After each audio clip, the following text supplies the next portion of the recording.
country in different places, obviously shouting out to the folks in California. I do believe we have some folks over from the South Carolina area, and naturally I'm down here representing for Louisiana. But as we move on, and bear with me here, let's put it all into perspective. And I want you all, and hopefully you can see the screen quite clearly, but take a look at what I have on the screen right now. Those are actual photos from the original March on Washington back some 50 plus years ago. And what I want you to pay special attention to are the items on the signs that they are holding up at the original March on Washington. And there's a reason why I'm asking you to do that. As you can see, some of the issues they were out there marching for were jobs, ending police brutality, voting rights, decent housing, and coming to an end to biases and so forth. And stop there and think for a minute. Now, this was 50 plus years ago, and look at what they were marching for. And how ironic that just this past summer, were we not marching for many, if not all of the same things, whether it be police brutality, better jobs, civil rights, the whole 9 yards. So in some aspects, you know, the old saying, the more things change, the more they stay the same. And so this kind of shows that's the case, but bringing it further and not to start off as a gloomy gust, the reality is, even though we are dealing with a lot of challenges right now, we have made some improvements, but I wanted to share this to kind of put it all into perspective. And as the quote I have on the screen says, those who don't know history are doomed to repeat it. And oh, how true that is, particularly for our community. So I wanted to start off and share that with you all.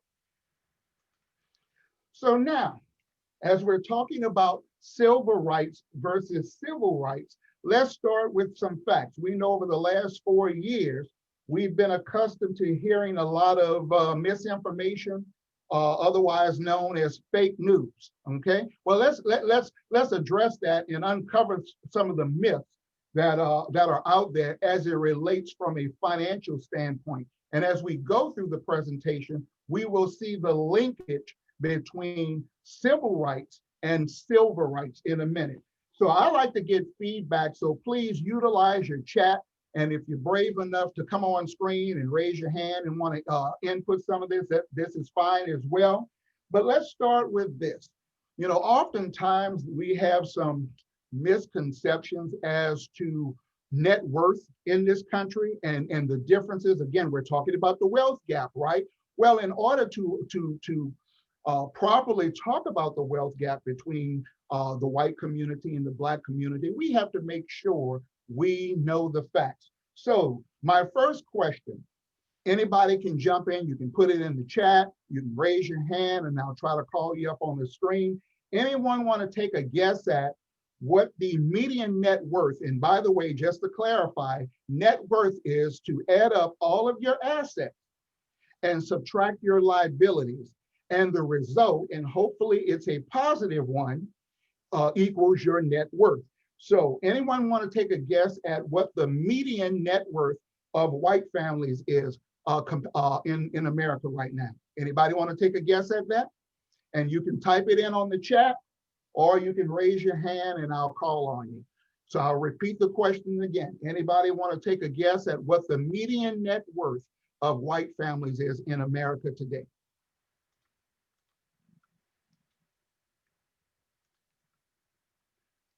Okay. All right, I see one here says 200,000. I see another that says 200,000. Someone put in 250,000. Okay, good, good. Those are actually good guesses. So the median net worth for white families in America right now is $171,000. Okay, $171,000. So that's adding all of them in the equation. The Jeff Bezos of Amazon, the Elon Musk of Tesla, the Bill Gates, to the everyday person.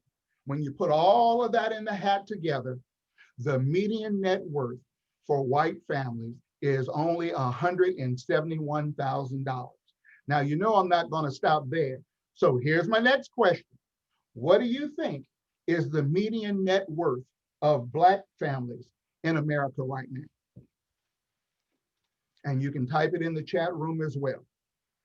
What do you think is the median net worth for Black families in America right now?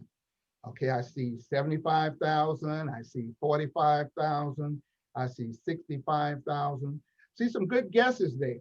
So I hope no one has a weak heart, because I'm about to give you the numbers. So the median net worth for Black families in America right now is $17,600. $17,600. Okay. Yes, I see some faces put on there. Yeah, oh Lord is right. So that means we got a lot of work to do. But at the same time, it puts it into perspective, because what? Number one, they don't have as much money as we perceive them to have, because let's be real about it. $171,000 is by no stretch of the imagination rich. Okay. So that's the first reality. But the second reality is what? That we got a lot of work to do to improve our current status. Now, one more thing I want to add to that is this, and somebody, I know everybody on here has a smartphone. Please, I want you to Google this for me. And I know the answer, and some of you who may have heard me speak before have given this, but I want you to Google this for me. I want you to put in the net worth of single Black women and tell me the answer that you get. The net worth of single Black women, and then put it in the chat, or you can unmute yourself and shout it out for me. This is one that you can do that on, just on this one. The net worth of single Black women, or sometimes you can put in the net worth of single, somebody, I think Tiffany put it in. Tiffany, would you like to unmute and tell everybody what the answer is? Apparently it is $5. I didn't hear you well. Can you repeat that for me? It's showing that it's $5. That's absolutely correct. Wow. That's the number. Thank you, Tiffany. Yeah, wow. And that's why I let you all look it up for yourselves, because if I said it, you would say, oh, that man is crazy. He's making up stuff. That's the real deal out there. That's the real deal. Because remember, net worth is taking all of your assets. But at the same time, you got to look at the other side of the equation and subtract the debts. Okay, $5. Okay, so now you have the facts there as it relates to net worth between our community and theirs. So now let me give you a little more before we move on. The Black community as a whole only makes up 13% of the US population. We make up roughly 13% of the US population. Yet we only possess 3% of the wealth. Let me repeat that again. We make up 13% of the population, yet we only make up 3% of the wealth. So what is that saying? We are exporting all of our dollars outside of our community. You remember the ladies of M.I.S.C started out by giving those challenging statistics as it relates to the pandemic, and it relates to how many businesses are closed down or closing down as it relates to the pandemic. But the fact of the matter is, disproportionately, many of those businesses that are shutting down permanently are African-American businesses, okay? And part of the reason why is because we don't support our own, and the data, the statistics support that. So we only control 3% of the wealth. So even with all the NBA players and the NFL players and the rappers and other entertainers and actors and so forth, we still got a long way to go, okay? So I always like to start with those facts so we can have the proper perspective, because there's so much misinformation, especially now. And we want to make sure that in order for us to make progress, in order for us to realize what we need to do, we need to first start off on an even playing field and having legitimate information. Okay? So now let's move on. I don't want to stay there too long and give somebody a heart attack. So when we talk about civil rights versus civil rights, I think this screen here really sums it up because, you know, especially on a day like today, everybody goes back to thinking about the I Have a Dream speech and all the efforts that Dr. King made as it relates to us being treated equally. But what a lot of people forget, and unfortunately some people don't know, that is that was just the beginning of his agenda. And so he was really ready to move to the next phase, and that was the economic agenda. And I think this screen sums it up. He says, what good is having the right to sit at the lunch counter? And we all know of all those different stories of what happened at the lunch counters and trying to go in and how they were mistreated. But this was phase two. He said, what good is having the right to sit at a lunch counter if you can't afford to buy the hamburger that they sell? Doesn't that make sense? Yeah, I can go into the business, but I can't afford the goods and services that they provide. Now, why am I saying that one right now? Because we all realize that the face of discrimination or the way that it's presented has changed. And I'll just give a couple of examples that's consistent with what's being said here. We know all across the country, there are many now gated communities or private schools that kids can attend. They don't say, like they did back during his time, no coloreds allowed or no blacks allowed. They just price it such that we can't afford it. Think about that. They don't say you can't move in XYZ neighborhood. They just make the cost of buying a lot or buying a home there so astronomical that given the incomes that we make, and we all know that there's certainly not pay equity, so mission accomplished. They don't say that our kids can't go to USC or to Harvard or Yale or whatever. They just make it so unaffordable and expensive that we have to go somewhere else. Again, mission accomplished. So I think this screen says it all. What good is having the right to sit at the counter if we can't afford to buy the hamburger? So let's move on. So now, as we start to lay the foundation of what we're going to talk about today, let's go a little bit biblical for a moment. It says, our people perish for a lack of knowledge. And oh, how true that is. Because we know, especially in challenging economic times, it seems like every get-rich-quick scheme and whatever comes out the woodworks. And, you know, because we're trying to make ends meet and trying to better ourselves, you know, many times we succumb to this. But we need to understand how money truly works. So I want to ask you a question here. And for everybody who's on the call, I need your help. If I gave each of you $1 today, and those of you who've heard me say this before, you cannot participate. But if I gave each of you $1 today, and you can choose any bank you want across the country because they all work the same way. Math is math. My question to you is this: if you opened up a bank account with $1, and let's say that bank was going to pay you 3% interest on your money, and you know, you see it on the web or you see it on the signs going down the street, it'll say 3% APR, which stands for annual percentage rate, or it may say 3% APY, which stands for annual percentage yield, and they tell you your money's going to compound daily and all of this good stuff. So my question is this: considering that we all have bank accounts, we've all been utilizing them for years, many of us have direct deposit, we should know what they are doing with our money. So the question is, how long do you think it takes for one little old dollar to grow to $2 if you're getting 3% on your money, compounded daily and all of that good stuff? You can put your answers in the chat room as well. And I'll give you a couple of seconds to answer that. How long do you think it takes for $1 to grow to $2 if you're getting 3% on your money? Because after all, we should know that. We have bank accounts, we're bringing them our money.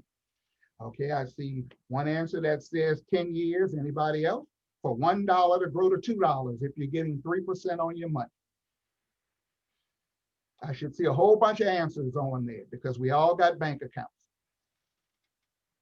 And shouldn't we know how our money works? Okay, I see an answer of 24 years there. Okay, anybody else? Okay, 12 years. Now, can they all be right? Absolutely not, because in math, there's only one absolute answer. So you want to write this down. It's called the rule of 72. Okay, that's the rule of 72. And the way it works is whatever rate of return you're getting on your money, you divide it into 72, and it tells you not how many days, weeks, or months, but how many years it takes to double your money one time. So in our example, we're using 3%. So all we're doing is going back to elementary school and doing some division. 3 goes into 72, how many times? Anybody want to write that down? 72 divided by 3, same thing. 72 divided by 3, or 3 goes into 72, same thing. 24. So how long will it take for $1 to grow to $2 if you're getting 3%? 24 years. 24 years for $1 to grow to $2 if you're getting 3%. Now, my friend, okay, right, I'm about to faint too, Keisha. Yes, 24 years. Now, my next question, if you had $1 million and you were getting 3%, how long will it take for that $1 million to grow to 2 million if you're getting 3%? Anybody want to take a guess? If you're getting 3% on your $1 million, how long will it take for that 1 million to grow to 2 million if you're getting 3% on your money? Take a guess, somebody. Now, I am shocked right now that no one has answered, because the answer is the same. It's not about how much money, it's about the rate of return. So whether it's $1, $100,000, or $1 million, if it's all about the rate of return. So if I'm still getting 3%, it's still going to take that $1 million 24 years to double. Now, I think everybody is agreeing from the responses that that is absolutely too long. But here's the problem. Are banks even paying 3% today? Why don't you all enter in some of the answers as it relates to what your banks are paying today on savings accounts, CDs, and so forth? Okay, let's put a couple of answers in there as it relates to what your banks are paying. Now, we realize that most banks, okay, we see one that says my bank pays 1%. So utilizing the rule of 72, 1 goes into 72 how many times? 72. So how long will it take for your dollar to double to $2 if you're getting 1%? 72 years. 72 years. So if you thought 24 years was bad, you really should be fainting now, everybody, on 72 years. And we bring it to you. Okay? Now, just give you some food for thought there for a moment.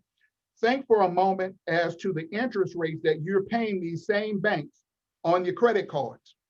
And you don't have to put those in, but let's use those examples. So if the bank is paying you 1% and it's taking you 72 years to double your money, if you're paying the bank 18%, let's do the same math, 18 goes into 72 4 times. That means out of our pocket, they're doubling their money every 4 years. So how can we get ahead financially, civil rights, if it takes us 24 to 72 years to do what they're doing in 4?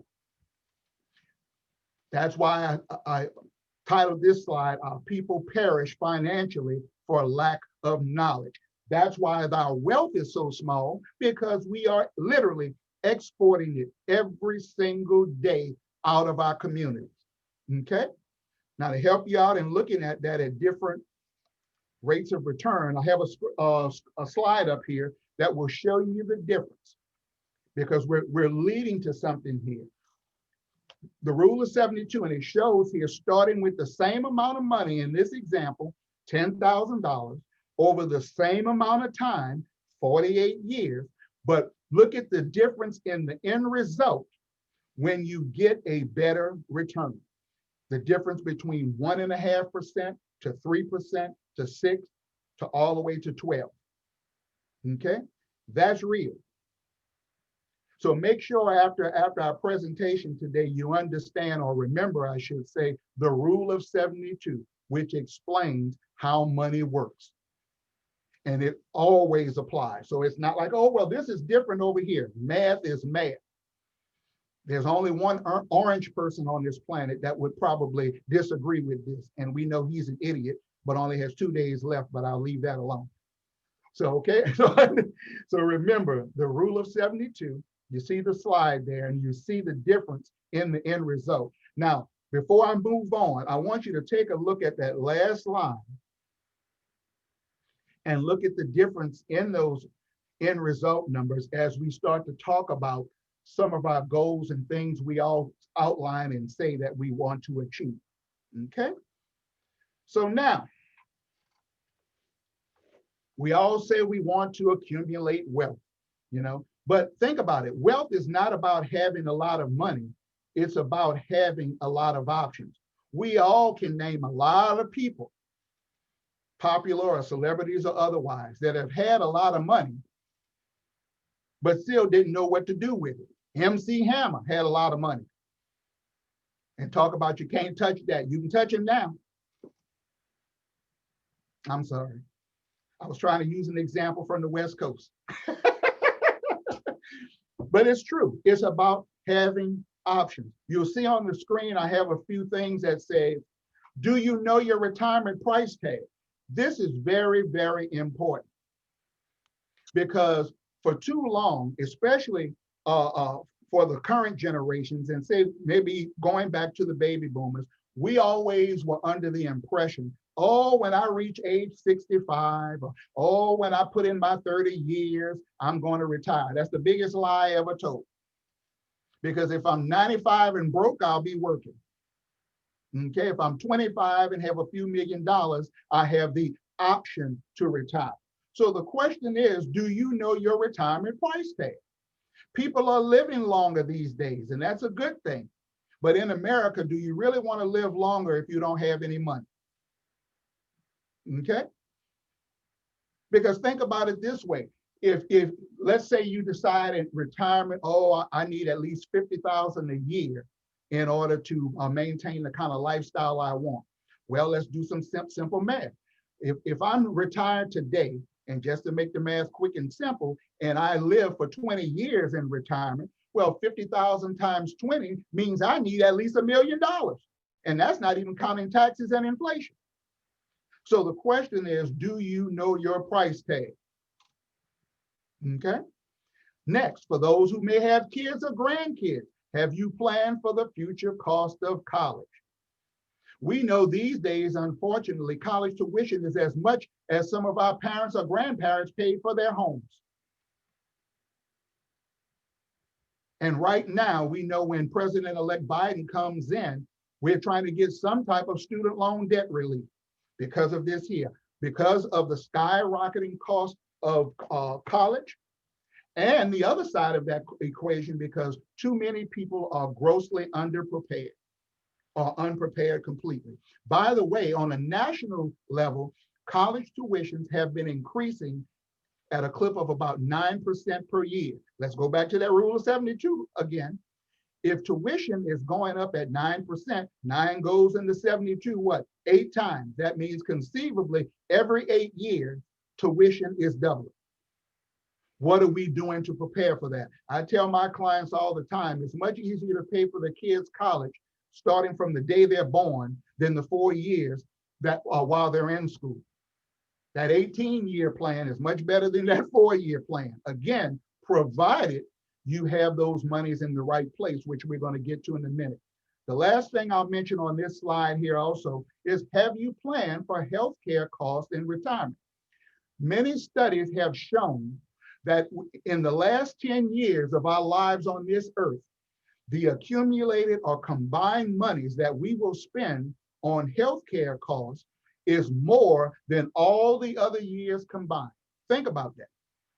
In those last 10 years here, we're subject to spend more money on healthcare costs than all the previous years combined.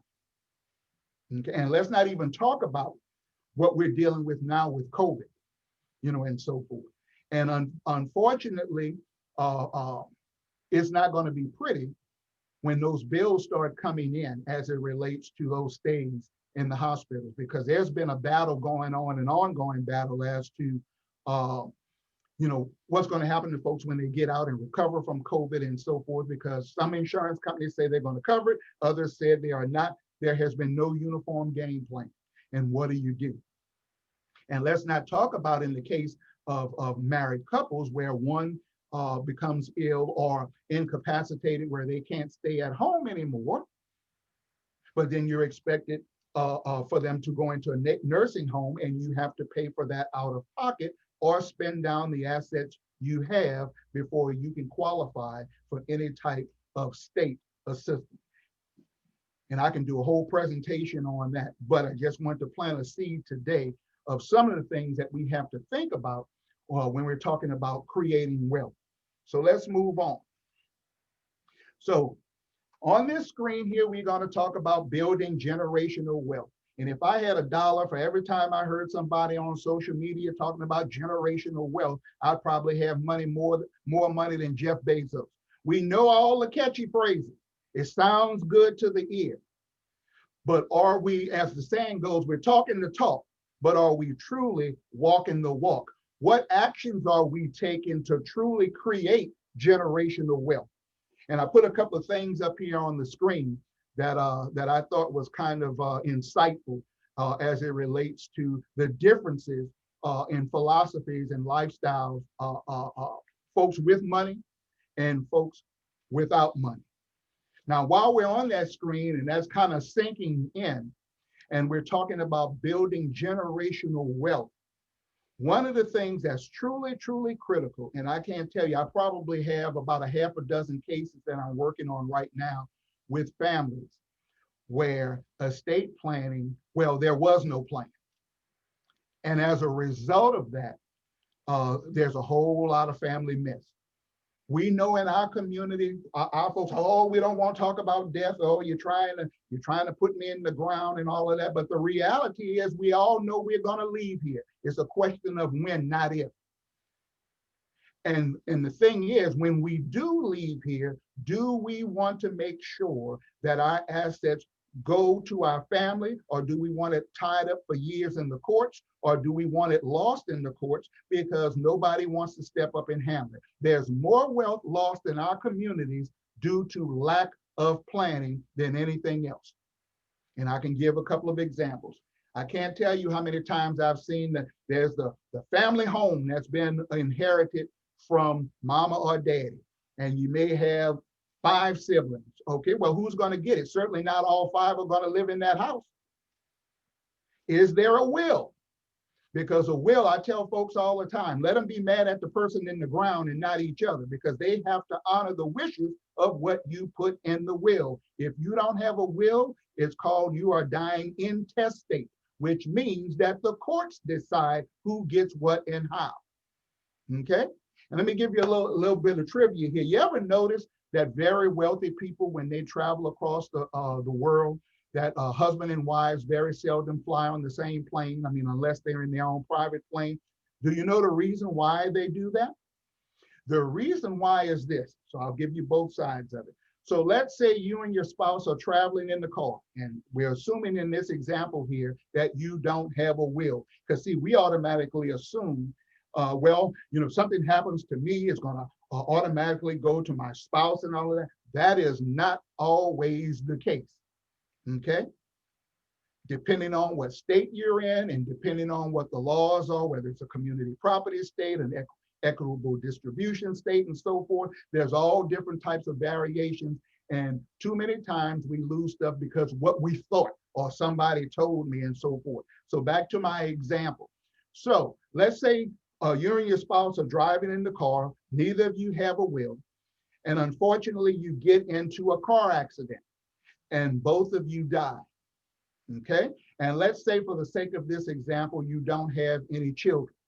Okay? So now, how do you determine, or how is it determined, who inherits what you left. Anybody know? And I'm going to tell you how that works. So we have a husband and wife riding in the car together or riding on the plane together, and unfortunately an accident happens and they both perish. And there is no will and no children. Here's what happens. You ever notice on the death certificate, they also list the date and specific time of death? There's a reason for that. It's because in the case of the car, where you have both spouses in the car, they have to determine who dies first to determine the downline of who inherits what. Here's what I mean. So let's say the husband died first, and let's say the wife lived 1 minute longer than the husband. Then, based upon the information that the coroner provides, the husband died first, so the wife would inherit everything that he owned. Okay, now remember, she died too, but she lived a minute longer. So because of that minute, she inherited everything, but now she's gone. Guess who gets everything? Her downline, her family, his family gets nothing. Or vice versa. Let's say it was determined that she died first. Then he would inherit everything if he lived a minute longer, and then his downline, his siblings, and so forth would inherit everything. And that may not be how you want it.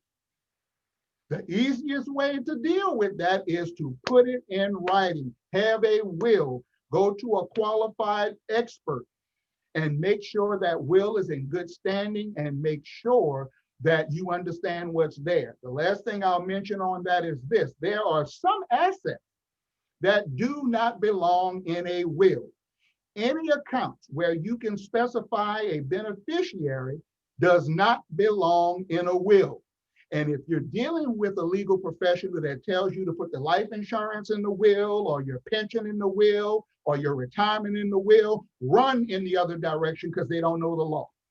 That's the whole reason why you have beneficiaries, to avoid the probate process. Okay? Beneficiaries eliminate that. I'll give you one of my own family situations. Some years ago, I had a cousin down here that worked for the VA hospital for years, got divorced and got married again, and he died. Okay. Well, when he died, the second wife came in to the personnel office at the VA hospital and said, "Oh, I'm here to collect my husband's benefits." And they said, "Well, are you Gloria such and such?" They said, "Oh no, that's his first husband." Well, that's his first wife. They said, "Well, that's who we need to speak to, because that's who's listed as the beneficiary." So wife number one, divorced wife, got all the money, and there was nothing legally she can do about it. What am I saying? Make sure you update your beneficiaries on your accounts, whether it's insurance, whether it's bank accounts. And by the way, you can put beneficiaries on bank accounts now. They don't call it beneficiary in the registration. You'll see either TOD next to your name, which stands for transfer on death, or POD, which stands for payable on death. If you don't see either one of those in there behind your name, as it relates to a bank account, that means you do not have a beneficiary. Okay, and I'll say this quickly, because I see this too. So a lot of times folks say, "Well, okay, I got a strategy for that with my bank accounts. I'm going to put my child's name on there with me in case something happens. This account won't be locked up and they'll be able to get the money." Okay, I call that the law of unintended consequences. You mean well, but let me show you what you just exposed yourself to. So now that child's name is on your bank account, which means they are a legal owner. They go and get in a car accident and get sued, they can go after that account because their name is on it. Let's say they get married, and that angry spouse is now they're getting a divorce. "Oh, I see my wife has this account over there." And you can say, "Oh, well, that's not really my account." So what are you saying? You're committing fraud or what? So it's important to avoid the unintended consequences, so you can list a beneficiary where you are not trading off your ownership.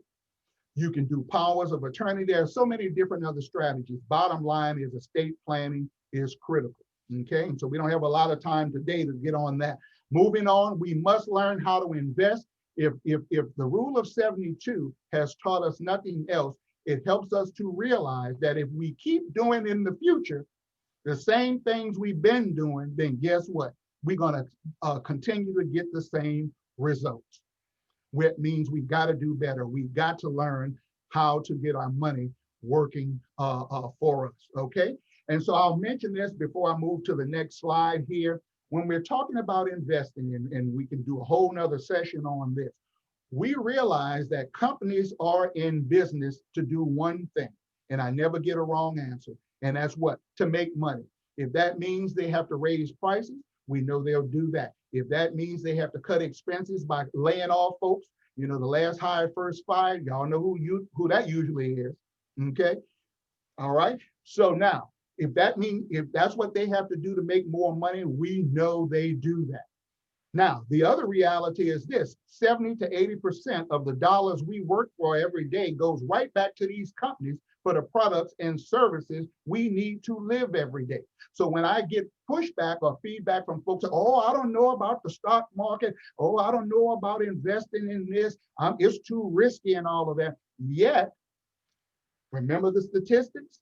We're exporting all our wealth back. So if every week I'm going and getting my groceries from Walmart, why should I be afraid to own a part of them? If every week I'm getting my gas from Shell or Chevron or Exxon, why should I be afraid to own a part of them? And why is it every other community literally comes to this country and try to buy up every company they can, and we're right here and we're trying to shy away from it? We got to learn how to get our money to work better for us. We have to understand how the market works. And maybe in another session, we can talk about how all of that works and how that works with the rule of 72 and all of that good stuff. So moving on here. So here we go. For a long time, particularly for our community, we thought cash was king. You know, if you look at the rap videos and they put these big wide bands of money in their hand and they making it rain and all of that kind of stuff, they didn't realize they created a self-typhoon or a hurricane and messed themselves up. Cash is no longer king. You want proof? Right here in the pandemic. Can you order an Uber or Uber Eats with cash? No, you need that plastic.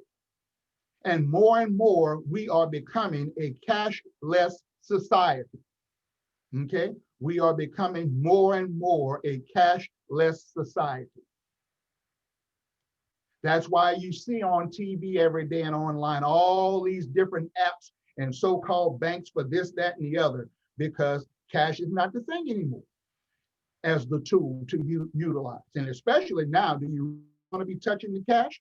I mean, now you can pick up your smartphone and click it on whatever and do the same transaction. To bring it further, the importance of credit scores, now I listed some of those things on the screen. We have to learn and realize that our credit scores impact, number one, our employment opportunities. When you're being hired these days, they are checking your credit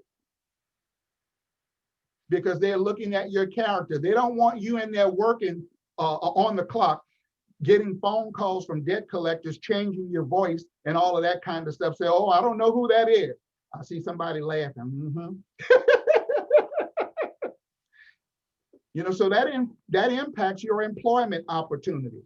Number two, did you know that also impacts your ability to buy insurance? When you're trying to get automobile insurance, they're checking your credit. When you're trying to get medical insurance or life insurance, they are checking your credit because they want to see what kind of person they're dealing with. Now, let me say this before I forget. And sometimes this is how we hamstring our kids. And certainly no one on the call today, but how many times we've seen on TV, on shows where folks get stuff in their children's name and then mess that up. So now when the child gets of age, they can't do nothing either because mama and daddy done messed their credit up. So the child is doomed coming out the gate. Next one I have on the list, getting funding for a business. So again, we all talk about creating wealth, having our own businesses. But I'll put it this way. If I walk into the bank and already know my credit score is 400, I can't holler racism because they don't want to give me a loan. That's called dummism, okay? We need to be prepared before we go in there. Anytime you're going to make a purchase of any type, the time to find out what your credit score is not in the lobby. You're supposed to do your homework at home. And you have too many ways these days to find out what your credit score is. Most banks, through their apps, give you the opportunity where at least once a month, many of them are more frequent than that, you get an update on your credit score from the 3 credit reporting agencies, one of the 3. And they are Experian, TransUnion, and Equifax. Those are the only 3. TransUnion, Experian, and Equifax. Those are the 3. And by the way, thanks to President Obama, by law, you can get a free copy of your credit report once a year from all 3 of them without it showing up on your credit report through the website of annualcreditreport.com. Let me stress that. Annualcreditreport.com, not freecreditreport.com. That's not the official website. Annualcreditreport.com gives you the opportunity to find out what's on your credit. And it's especially important, particularly for men, where you may have sons that have your name or similar or what have you, because I've seen where they've crossed records. But bottom line is, know your credit score. So again, if I know my situation is raggedy beforehand, then don't go in there. Let's stay home, improve your situation, fix it, and then go in. Then you have some leverage. But I can't get mad and then we go to the, oh, they don't want to loan us money. No, I wouldn't loan you $1 either, not with a 400 credit score. And so again, so when we're talking about getting funding for our businesses, the number one thing they're looking at first is the individual, because the business, especially a small business, is first a reflection of the owner. So if I can't take care of myself, why should they trust me with anything for the business? Because bottom line, when a business is new, most times the individuals have to sign on as personal guarantors anyway. Here's the next one, and I might be stepping on toes with this one. Your credit score and your relationships. You need to know the credit score of the person you're dealing with if you're talking about having a long-term relationship with them. Now, you do not inherit their debts beforehand, but their credit score definitely impacts you from the day you say, I do. Because you might want to say, oh, I didn't, I shouldn't. You go to buy a house, and again, you might have an 800 credit score. They might have a 400 credit score. That dog ain't gonna hunt. The lender may say, we may be able to loan to you, but not with their name on it. Or they may say, well, we would loan to you, but because of your income, it's not sufficient for the size loan you need for that particular project. So know that beforehand. Have that conversation. Trivia question number 2. Anybody know the 3 top reasons why folks get divorces? And I'll let you put that in the chat right quick. The top 3 reasons in any particular order as to why couples break up. Top 3 reasons. And actually, they're all interrelated. The top 3 reasons why couples divorce or break up. Okay, I don't see no answer. Okay, I'm starting to see them now. Wow, these are some good answers. All right, and you're on track. Lack of communication, poor money skills, and skills in that other section of the house. Y'all know what I mean. Y'all can feel literally, and they all tie in together. All 3 tie in together, because if you're regularly and handling your finances, ain't nothing going on in that other room. If you're raggedy with your finances, they don't want to talk. It all fits in together. Those are the top 3, literally. Finances, communication. Thank you there, Gwen Guthrie. No romance without finance. There's your trivia question there too. That's who wrote that song. That's right. No romance without finance. So do your homework. Check the credit scores beforehand. Because oftentimes we may say, if I knew back then what I know now, And And I'll throw this little tidbit at you as it comes to mind. Let's say you have a spouse, either side, because it goes both ways these days, and they are on the hook for child support and back child support. They can come after your income for their child support when you say I do. That is the law. Because now remember, the two have become one. Okay, isn't that wonderful? So remember that. If they got kids and stuff, better find out, are they up to date? Otherwise, you're making a charitable contribution. All right, and the last one is building wealth. And we kind of talked about this, is if my credit score is bad, and if I am issued credit, what's going to happen? That means they're going to charge me higher interest rates, which means I'm going to be paying more on that car note, more on that house note, more on that credit card. So the more I have to pay there, the less I have available to do what? Put in my retirement, put in my kids' college education, put aside for emergency fund or a rainy day. See how it all adds in together? Okay, so remember that your credit score is important. Go to travel these days, they want a credit card. Please don't use a debit card to get a hotel room, because that gives them unlimited access to your funds. Same thing with renting a car. Get a credit card. That doesn't mean you have to use it. We could do a whole nother session on effective credit card strategies and so forth. And that's so important, because a lot of folks say, oh, I don't like to have credit, I like to pay cash. Well, guess what? There are some things in life that you can't pay cash for. And if you don't have a credit history, then you can't get credit, like to buy a car or to buy a house. And then when we're talking about building wealth, I'll use one example and move on. Why would I go and pay cash for a car that I know as soon as I drive it off the lot, and I don't care if it's a Lamborghini, it does what? It depreciates soon as you drive it off the lot. So if I have the money in the investment that can give me a monthly check, then who cares if I have a monthly bill? Let the investment pay the bill, and then when the car's paid off, I got the car and I still got my money too. It's done all the time. That's how they do it.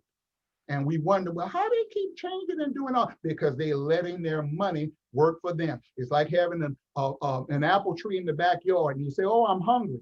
You don't get an axe and chop the tree down. You just pull enough apples off the tree to eat for what you need right now, and let the tree continue to grow to do what? To bear more fruit for the future. Same thing with your money. Look at your money as a money tree. Okay? So let's move on there.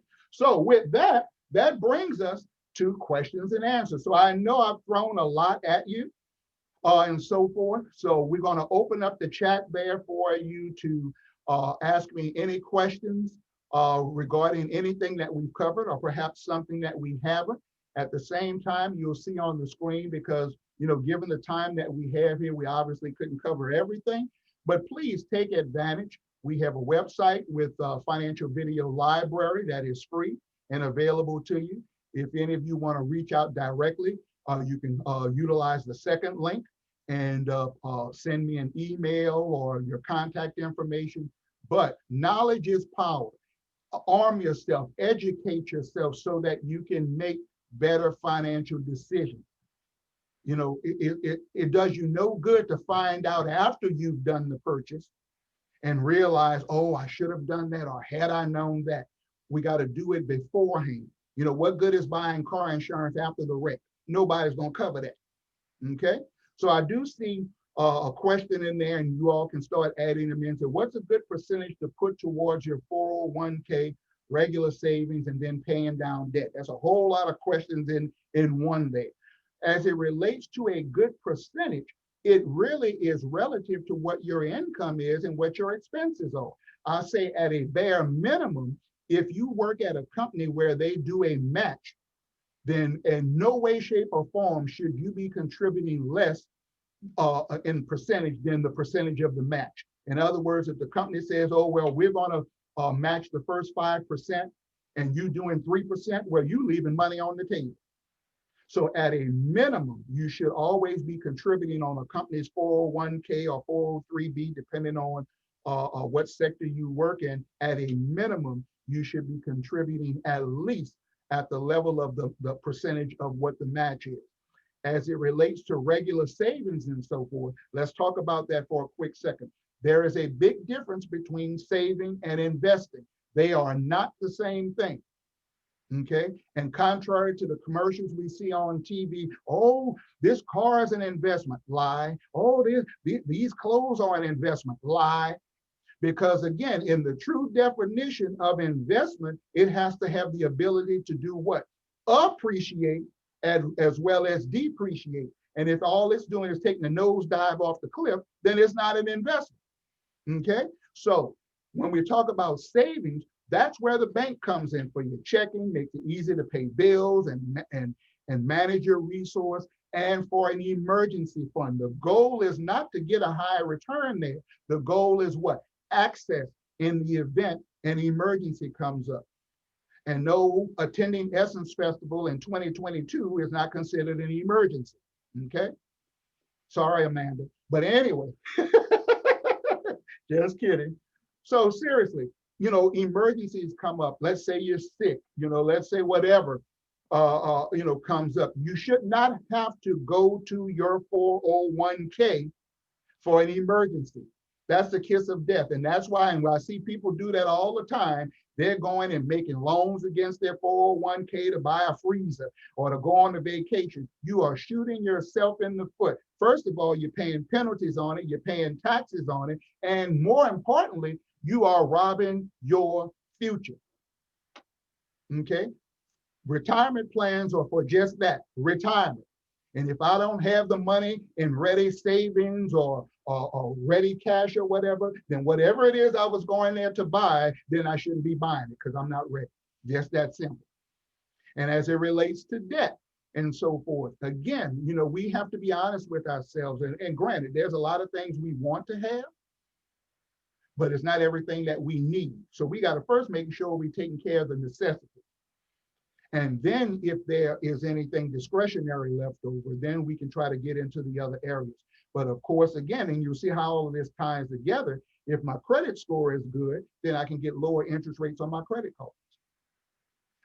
If my credit score is good, I can get a lower interest rate on my car purchase or my home purchase and so forth. And the money that I save there can go into those other areas that we've talked about. So it's like the different pieces of a puzzle. And when you put those pieces together and understand how all of it works, then that's how we can make true financial progress. That's how we can truly create wealth, generational wealth. Because I was doing a radio interview last week, and the guy called in and said, I'm not worrying about leaving anything for my kids. They don't want to even come and talk to me and all of this kind of stuff. So I don't want to leave nothing for them because nobody left me anything. And I said, think about it. Nobody left you anything. You think you would be in a better position if somebody had left something for you? Because we can't complain about what the other folks have if we're not practicing the same thing. Not only that, as I told him, I said, when you're talking about creating generational wealth, although let's go biblical for a minute, it says a good man or a woman leaves an inheritance for his children's children.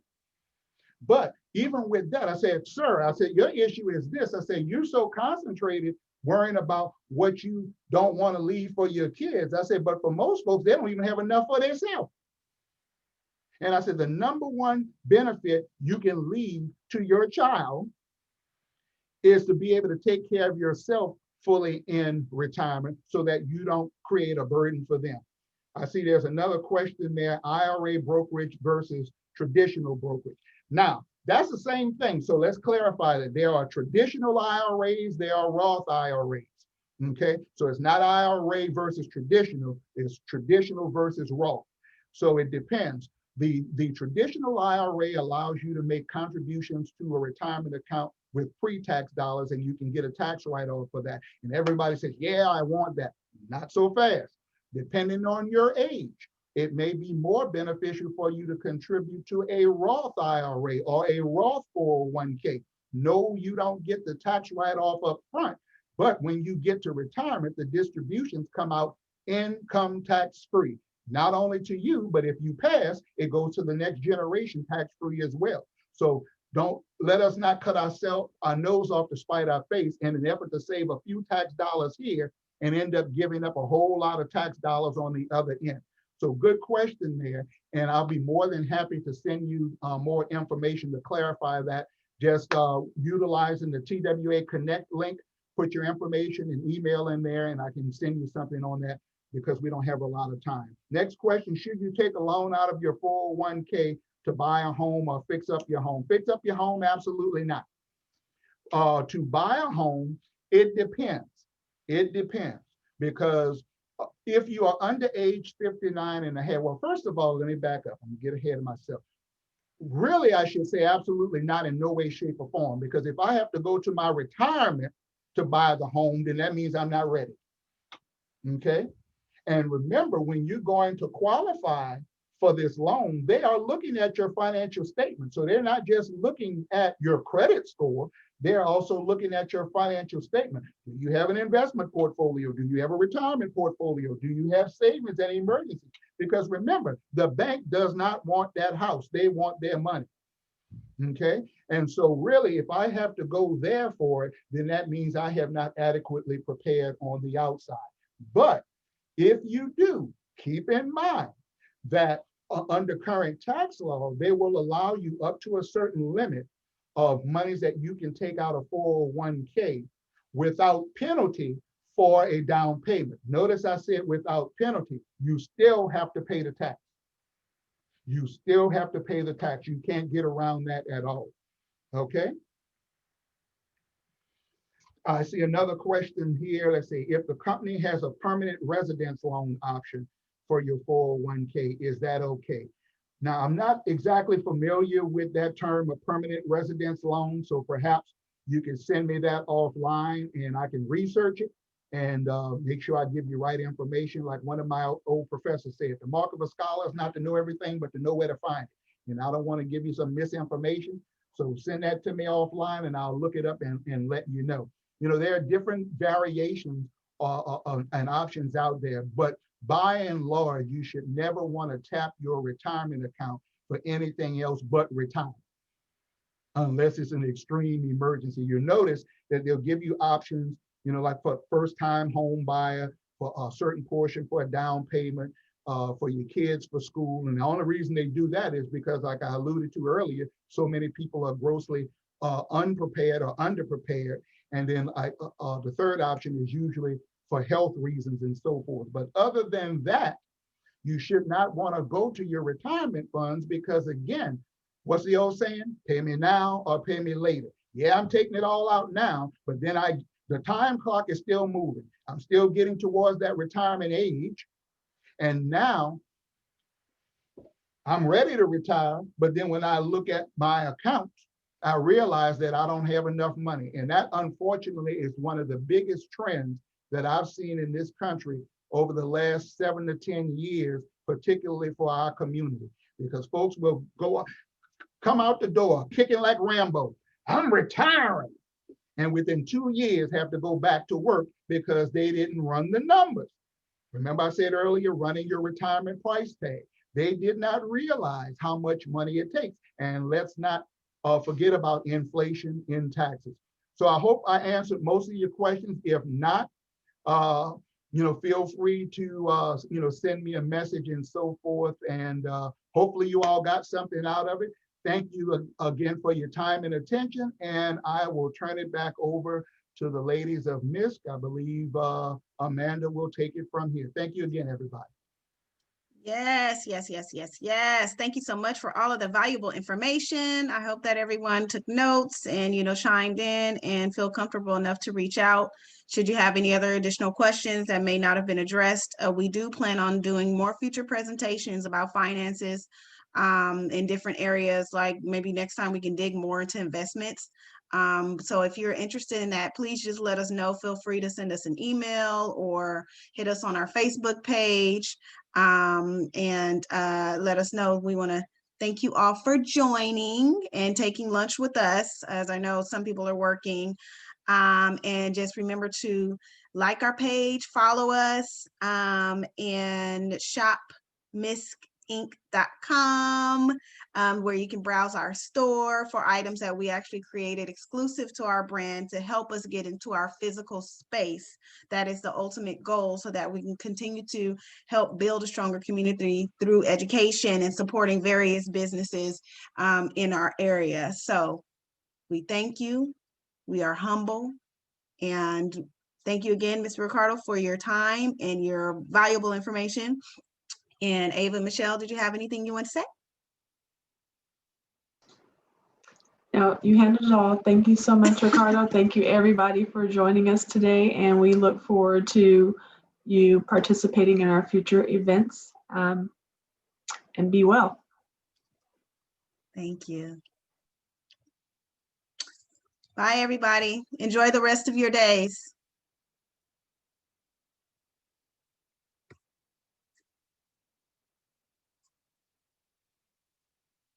Ava, Michelle, stay on if you can.